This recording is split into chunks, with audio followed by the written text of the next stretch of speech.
It is time for Seattle Sips, where we check out some amazing drinks in our area. Yeah, today we're joined by Henry Schock with Bottlehouse. Welcome. Thank you for having me. Thanks for coming in today. Yes. So I know Bottlehouse, it's in the heart of Madrona, right? Correct, yes. Talk to us about how it got started. Yeah, so my wife and I, we were traveling pretty extensively through Europe. We lived in Seattle, but we took about a month off, had kind of a change of heart in our jobs, spent some time in Spain, Portugal. Came back, found this beautiful house that used to be a restaurant. There was still an operating winery in the basement. Had some connections with the landlord.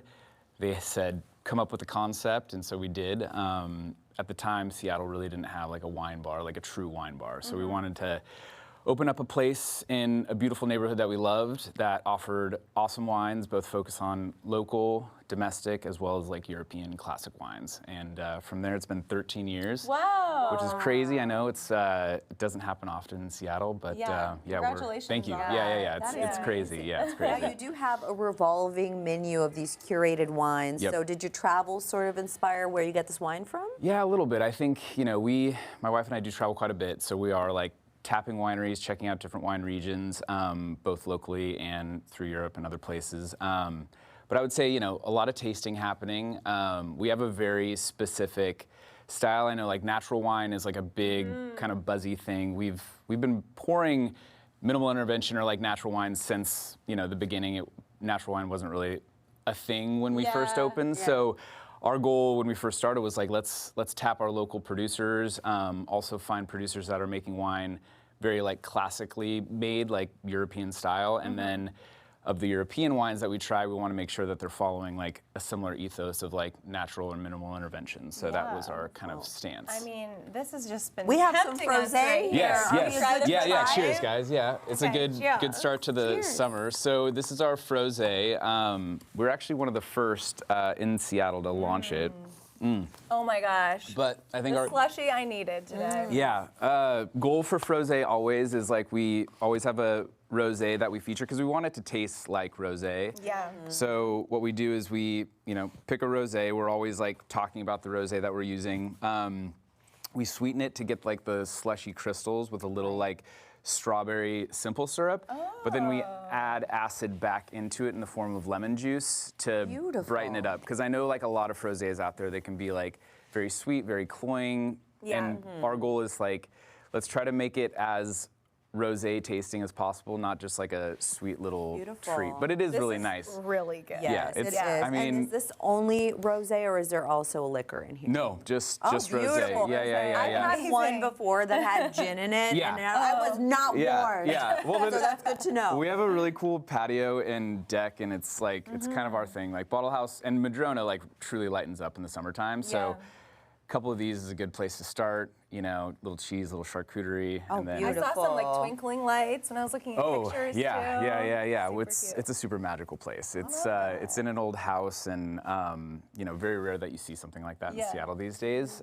So it's kind of like a little bit of an escape. It feels very like European-esque when you're there. I love that, and we have more wines to try. Yes, absolutely. Yeah, we talked a little bit about kind of our sourcing and what we look for. So I'm gonna pour you guys, all of us, some rosé. So we have three. I wanted to go local. So the first one, and European, so a little bit of a broad swath. And these are all like favorites that we have. Okay. So the first one, I don't know if you've heard of these folks. So it's Grow Grain. They're out of Walla Walla. Okay. Beautiful couple family. They actually have a design background. They have a tasting room and like Airbnb situation in Walla Walla that's like gorgeous, so you guys definitely should check it out. But they're, again, cheers. Happy summer. I like the cheers sound. But this one is, so their winemaking process is beautiful. I think for domestic rosés, especially in Washington, it's really hard to find ones that like are like, again, the kind of rosés you want to drink, crisp, refreshing, high mineral, high acid. So this one in particular I love. It's Grenache and Carignan, two like varietals that grow really well in Eastern Washington, Walla Walla. But then it's aged in concrete, neutral oak, and stainless steel to kind of keep it. Yes. Oh. Yeah. And concrete just to add a little bit of like minerality to kind of preserve the acidity and the like the zestiness of the wine. But as you can see too, it's super light. Yes. Super refreshing. I know, it's very fun. Well, I wanted to pick out bottles too, because that's, again, like I know a lot of people they tend to pick wine from their label, and I think well, there's great wines, but there's also great wines with great labels too, right? Yeah. So, Absolutely. and like I said, they are designers too at heart. So, it's one of those things that it's they have the full package, if you will. Yeah. What's this next one? Okay, so this is called Lemonade. I absolutely love this one. Very cute. So this is from Day Wines out of Oregon. So they're really cool. It's a female winemaker, and we love promoting female winemakers, and it's just a great thing that's happening in the industry. But this wine is, so Day Wines, they do a lot of sourcing throughout Oregon. Their big focus is sourcing biodynamic, organic grapes throughout Oregon. This is Pinot Noir Rosé, which again is like one of my favorites.